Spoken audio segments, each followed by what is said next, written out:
Do you think Afrikaner farmers are the most persecuted group in the world? I think those 49 people that came certainly felt they were persecuted, and they've passed every sort of check mark that had to be checked off in terms of meeting the requirements for that. They live in a country where farms are taken and land is taken on a racial basis. Okay. Do you think they're more persecuted than Uyghurs or Rohingyas, or more persecuted than political dissidents in Cuba or Venezuela or Nicaragua, or more persecuted than those who would be threatened should they be returned to Afghanistan by violence by the Taliban? Well, the problem we face there is the volume problem, okay? If you look at all the persecuted people of the world, it's millions of people. They can't all come here.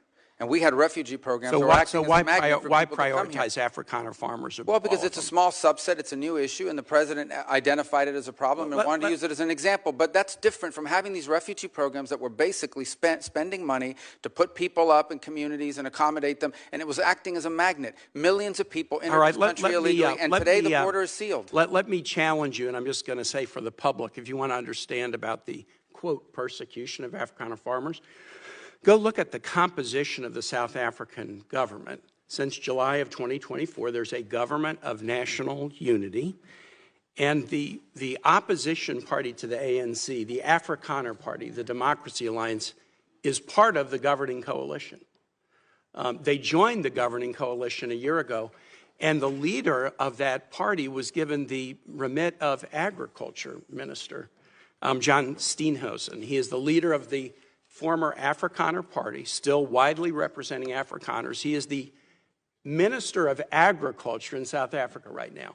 I assert that this claim that there's persecution of Afrikaner farmers is completely specious. Are you aware ever during the apartheid era in South Africa did the United States establish a special program to allow South African blacks who were treated as second-class citizens in the apartheid program, a special program so they could claim refugee status in the United States? No, because I was probably in 9th grade or 8th grade at the time. Yeah, well, then I don't expect you to know. I'll just tell you, never has there been a program, a special program for Africans to come in as refugees to the United States. We've allowed special programs for people being persecuted for their religion, Soviet-era Jews. We've allowed special programs for people fleeing from communism, Cuba, Vietnam, the Soviet Union.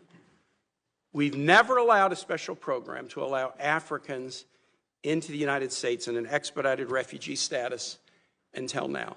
Afrikaner farmers living in a nation governed by a government of national unity that includes the main Afrikaner Party